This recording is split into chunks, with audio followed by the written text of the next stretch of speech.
고민 끝에 이렇게 사연을 보내게 되었는데 막상 제 얘기를 하려니 어디서부터 어디까지 오픈을 해야 할지, 어떤 식으로 말을 전해야 할지 얘기를 하는 게 쉽지가 않네요. 제가 오늘 사연을 보내게 된 것은 조금 남다른 이유가 있습니다. 그저 하소연을 하려는 것이 아니라 다름 아닌 저희 어머니에게 못다한 진심을 제대로 전하고 싶어서입니다. 저도 이제 자식을 두고 부모가 되었고 나이도 먹을 만큼 먹었는데도 어머니 앞에서 제 속마음도 제대로 전하지를 못하는 모질이네요. 자식도 있다는 사내놈이 자리를 빌려 어머님 전상설을 올리는 것이 의아스러울지도 모르겠습니다. 사실 그 이유에는 제 나름의 사정이 있습니다. 그건 제가 지난 30여 년을 살면서 어머니와 알고 지낸 시간들보다 모르고 지낸 시간들이 더 길었기 때문입니다. 아무리 그래도 부모 자식 사이이니 떨어져 있던 시간이 대수일까 싶지만 서로 멀어지는 동안 속으로 쌓아온 오해와 서운함들이 하루아침에 사라지지는 않더군요. 그래서 아직까지는 어머니와 어색하기도 하고 죄송스러운 마음에 제 속 얘기를 쉽게 하기가 어렵네요. 그래서 이렇게 자리를 빌려 얘기를 해보고자 합니다. 어머니와 제가 떨어져 지내게 된 사연을 얘기하려면 제가 어렸을 적 그 시절부터 거슬러 올라가야겠습니다. 어릴 적 저는 다정한 부모님 밑에서 씩씩한 아들로 잘 자랐습니다. 일찍부터 부모님의 주머니 사정을 파악했을 만큼 가정 형편이 넉넉하지는 않았지만 그래도 불행하지는 않았습니다. 좋으신 부모님 덕분에 가정은 행복했고 부모님 두 분 다 저를 사랑해 주시며 저도 부모님을 사랑했으니까요. 어려운 형편 탓에 많은 것을 가지고 누릴 수는 없었지만 아버지 봉급날마다 가족들끼리 시장 통닭 한 마리를 나눠 먹는 것으로도 행복했던 시절이었네요. 하지만 그런 행복은 그리 오래가지 못했습니다. 제가 10살쯤 되었을 무렵 아버지가 갑작스러운 사고로 돌아가시고 그 뒤로 우리 가족의 행복은 산산이 깨어지고 말았습니다. 아버지의 빈자리가 얼마나 컸던지 당시의 어린 나이로는 아버지의 죽음을 쉽게 받아들일 수 없었죠.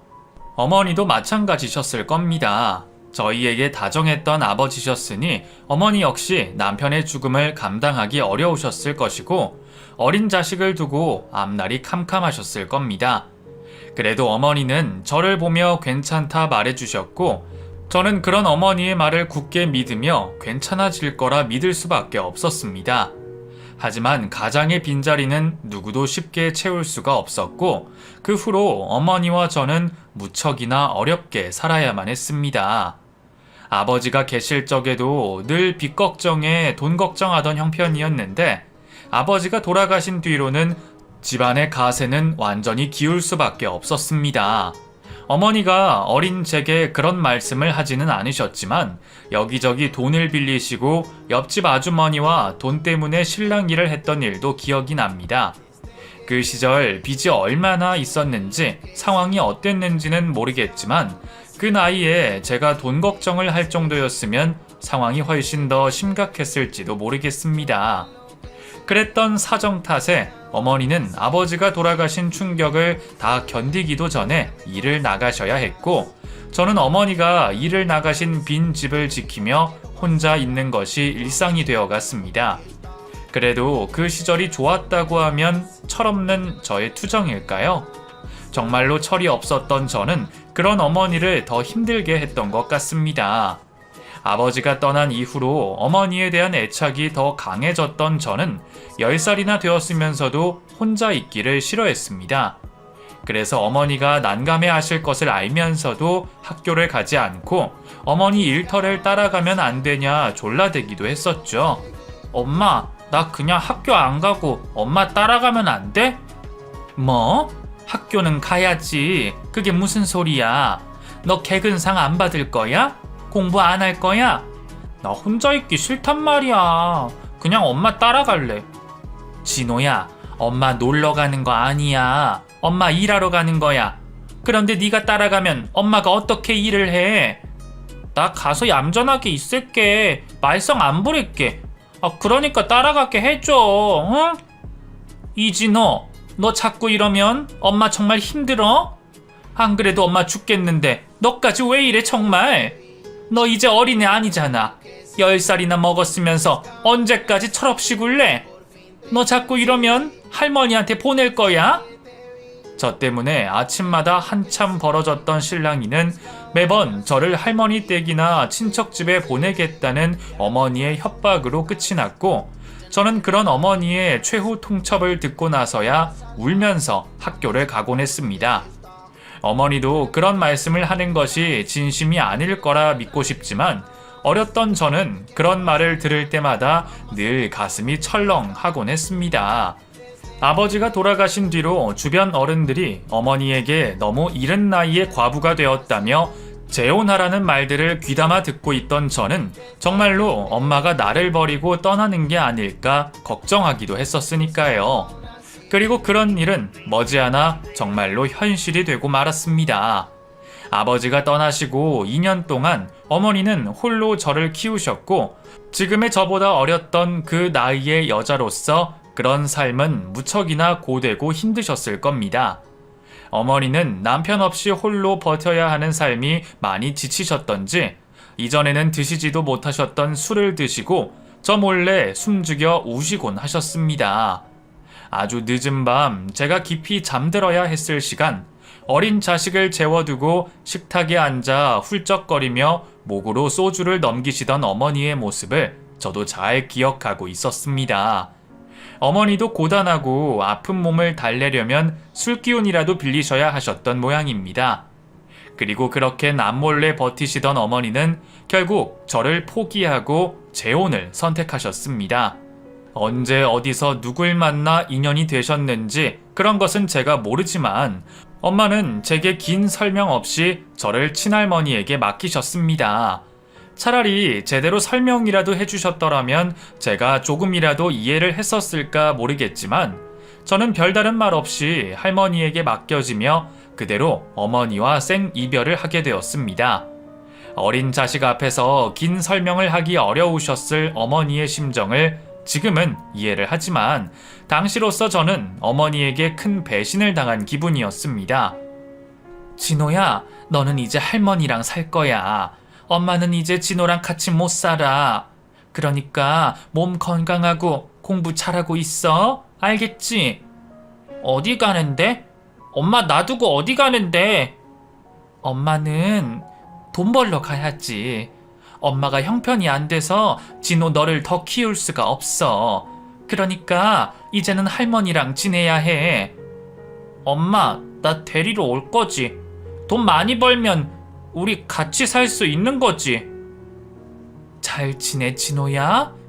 어머니는 그저 형편이 어려워 같이 살지 못한다는 말만 하며 제 물음에 제대로 대답하지 못하셨습니다. 그래서 제가 어머니가 재혼을 하셨다는 것을 알게 된 것은 한참 이후였죠. 저는 중학교 입학을 앞두었던 나이에 친할머니에게 맡겨지게 되었고 그 후로 다시는 어머니를 만날 수 없었습니다. 친할머니는 저희 어머니를 그리 좋아하지 않으셨지만 하나뿐인 손자인 저는 예뻐하셨습니다. 애초에 아버지가 돌아가셨을 때에도 어머니를 원망하시면서 저를 데려가 키우시겠다 하셨던 분이셨으니까요. 당시에는 엄마도 할머니와 다투면서 끝까지 저를 키우려 하셨지만 결국 상황이 여의치 않으셨던 모양입니다. 할머니는 그래도 저희 집보다는 사정이 나았습니다. 집이 있으셔서 세도 받고 고모나 삼촌들이 용돈도 주시니 그리 어렵지 않게 생활하고 계셨었죠. 그렇게 저는 혼자 사시는 할머니와 함께 지내며 청소년기를 보내게 되었습니다. 다 늦은 나이에 손주 자식을 맡게 되신 할머니께는 죄송하기도 했지만 저도 어차피 중학생 나이가 되었으니 더 이상 부모 손 탈 나이도 아니었고 먹여주고 재워만 주면 되었으니 할머니에게도 큰 어려움은 아니셨을 겁니다. 가끔씩 찾아오는 고모나 삼촌들이나 친척들이 저를 할머니의 짐 취급하는 것은 괜히 눈치가 보였지만 그래도 저는 할머니의 관심과 보살핌을 받으며 잘 지낼 수 있었습니다. 저도 그런 할머니께 걱정이 되지 않으려 얌전히 잘 지내고 있었죠.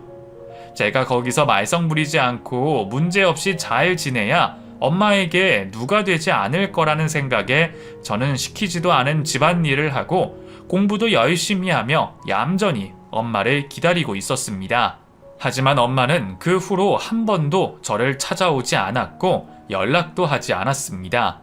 그리고 얼마 뒤에서야 저는 고모와 할머니가 나누는 얘기를 듣고 제가 버려진 상황을 알게 되었죠.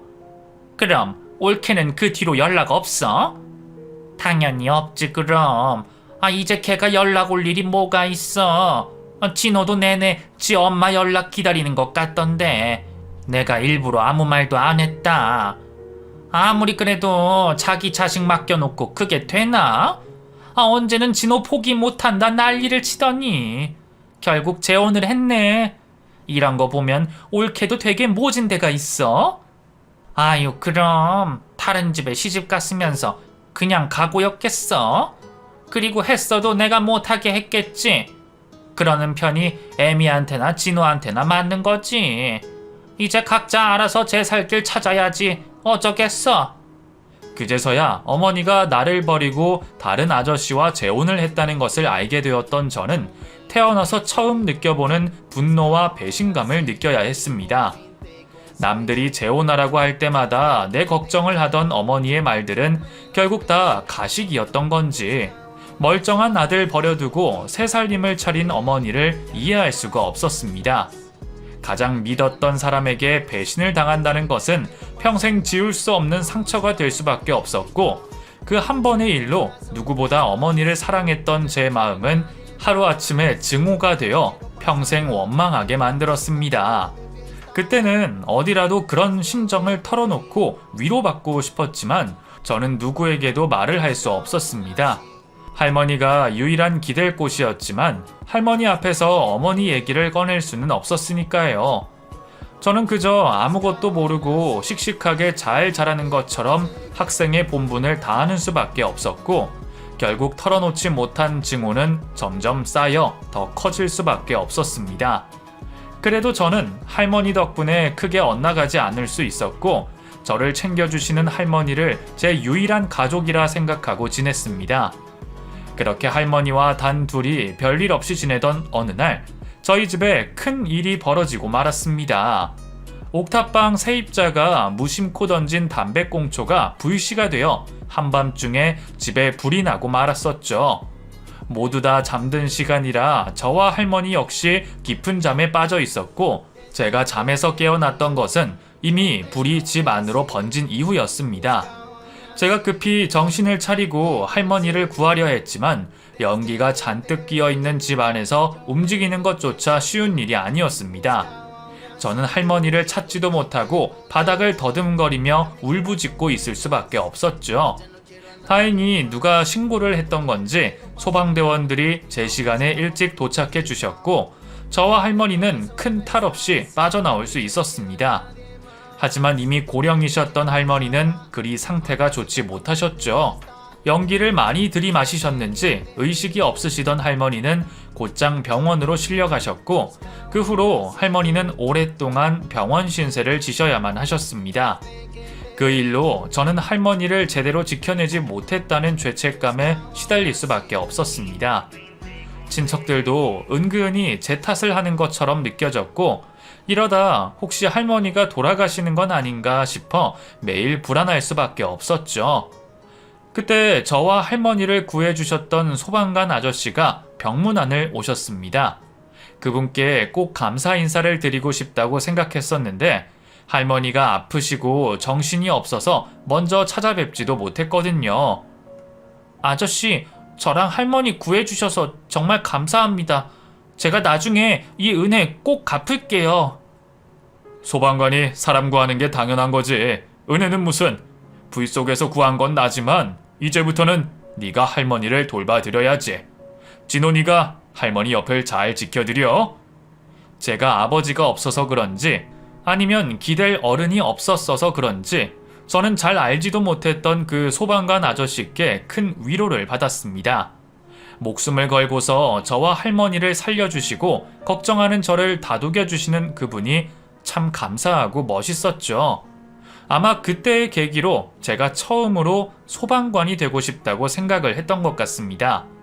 아저씨는 할머니와 단 둘이 지내던 제가 걱정이 되셨던지 그 후로도 몇 번이나 저를 찾아와 챙겨주셨고 혼자 지내던 제가 무사히 학교를 졸업할 수 있도록 도와주셨습니다. 그리고 고등학교 졸업식을 앞두었던 어느 날 할머니는 결국 저를 두고 먼저 돌아가시게 되었습니다. 손주 졸업하는 날 짜장면 먹자고 하시던 할머니가 제 졸업식도 오지 못하시고 마지막은 기력도 없이 앓다가 돌아가신 것을 보며 저는 무척 힘들었습니다. 유일한 내 편이었던 할머니가 돌아가시니 저는 더 이상 기댈 곳이 없었습니다. 원래부터도 저를 그리 탐탁지 않아 하던 다른 친척들은 저를 떠맡고 싶지 않아 했고 할머니의 유산 역시 제 몫이 아니었습니다. 결국 저는 고등학교를 졸업하자마자 도망치듯 군대에 입대를 하게 되었죠. 그리고 그 후로 제가 혼자 돈을 벌어 혼자 살아가게 되었습니다. 또다시 버림받았다는 생각에 서글프기도 했지만 어머니에게서 한번 버림받았던 제가 친척들이 등을 돌렸다고 해서 더 좌절할 일도 없었네요. 사실은 자포자기하는 심정이었을지 모르겠지만 그래도 저는 꿋꿋이 혼자 살아가기로 했습니다. 소방관 아저씨에게 도움받았던 일 덕분에 저도 소방관이 되겠다는 꿈도 가지게 되었고 그렇게 군대에서 제대한 후로 고시원에서 소방관 시험을 준비하며 이른 나이에 소방 공무원이 될 수 있었죠. 대학 대신 일찍 진로를 선택하게 된 저는 그 후로 그 일이 제 천직이고 제가 할 수 있는 유일한 일인 것처럼 살아갔습니다. 소방관으로서 희생하는 일이 가족들에게 버려지고 외면받던 제가 제 가치를 인정받을 수 있는 길이었기에 저는 힘들고 어려운 줄도 모르고 일을 했습니다. 예상을 하기는 했지만 소방관 일을 하면서 어렵고 위험했던 적도 참 많았습니다. 매번 신고를 받고 출동할 때면 오늘이 마지막일지도 모른다는 마음으로 나가곤 했었으니까요. 소방관이라고 다들 목숨 내놓고 사는 것은 아니겠지만 저는 정말 오늘 내일 하는 심정으로 제가 할 수 있는 최선을 다했습니다. 솔직히 말하면 아예 두려움이라는 것을 모르고 살았던 것 같습니다. 어차피 고아에 걱정해줄 가족 하나 없는 제 삶이었으니 지금 당장 죽어도 별로 아쉬울 것이 없다 생각했는지도 모르겠네요. 그래서 그때는 오기인지 객기인지 매번 목숨 걸고 일을 했었죠. 덕분에 위험할 뻔한 일도 여러 번 있었고 죽다 살아난 적도 많았습니다. 그때마다 크고 작게 다치고 수술해야 하는 일들도 있었지만 저는 무사한 목숨보다는 사비로 지불해야 했던 수술비들이 더 걱정이었습니다. 일을 하다 보면 나중에 후유증처럼 드러나는 것들도 있었고 사실 관계가 애매한 부분들 때문에 매번 치료비를 지원받을 수가 없었는데 그때마다 병원비 걱정이 이만저만이 아니었거든요. 저희는 직업 특성상 보험을 들 수도 없었고 박봉이다시피 한 월급으로는 매번 혼자 치료비를 감당하기는 어려웠습니다. 그런데 저는 운이 좋았던지 매번 어디선가 나타나 주시는 천사 같은 분들의 도움으로 무사히 치료를 받을 수 있었습니다. 제 치료비를 누가 내고 갔다고요? 그게 누굽니까? 이진호 환자분 치료비는 복지관님이 지불해 주셨어요. 그분이 익명을 원하셔서 알려드릴 수는 없습니다. 아니 누군지라도 알아야 감사 인사라도 하죠. 그렇게 고마운 분이 대체 누구신지 정말 못 알려주십니까? 예, 그분이 꼭 익명을 요구하셔서요. 제가 대신 감사한 마음만 전할게요. 그럼 그분도 기뻐하실 거예요. 대체 누구인지는 몰라도 저 같은 소방관들을 위해 기부를 해주신다는 좋은 분들이 계셔서 참 다행이었네요. 그런 분들 덕분에 저는 더 열심히 사람들을 구하고 다녔습니다. 주변 동료들은 몸 생각은 안 하고 뛰어드는 제가 무모하다며 걱정하곤 했지만 그때는 제 스스로도 제 목숨이 그리 귀하다 생각하지 않았습니다. 내가 세상에 도움이 된다면 그것보다 기쁜 일도 없었고 사실 제가 당장 죽더라도 걱정해줄 사람이 없다고 생각하니 혼자 사는 인생 무슨 큰일이 나겠냐 싶어 두려움도 몰랐었죠. 그렇게 제 몸을 축내며 뒷일 생각 없이 살았던 제가 어느 날 한 여자를 만나게 되었습니다. 신고 전화를 받고 나갔다가 만난 신고자였는데 그때 제가 첫눈에 반했었죠. 그때는 일하러 갔으니 사심을 채우기도 그렇고 내 주제에 무슨 연예인가 싶어 애써 모른 척하고 말았는데 얼마 뒤 사석에서 우연히 다시 만나게 되었어요. 그렇게 인연이 되어 민영이를 만나게 되었고 저희는 누가 먼저랄 것 없이 서로에게 빠져들었습니다. 외톨이처럼 혼자 쓸쓸하게 지냈던 제게 민영이는 빛이었고 희망이었습니다. 세상 천지에 나를 이만큼이나 생각해주고 이해해주는 사람은 없었다 싶었죠. 덕분에 민영이를 만나게 된 이후부터는 저도 제 몸을 챙기고 걱정하게 되었어요. 작은 상처라도 생기면 화내고 걱정해줄 사람이 있다 보니 저도 언젠가부터 제 몸을 돌보게 되더군요. 소방관 일을 하는 저를 자랑스러워하면서도 늘 제 안위를 걱정하는 그 사람에게 저도 더 이상 걱정거리를 만들어주고 싶지 않았습니다. 야, 이준호, 연애하더니 많이 달라졌다. 야, 예전에는 앞뒤 생각도 안 하고 몸부터 뛰어들더니 야, 요즘은 장비도 잘 챙기고 말이야. 야, 그래, 너도 이제 네 목숨이 좀 아까워진 거야? 아이, 그냥요. 저도 이제 그만 다쳐야죠.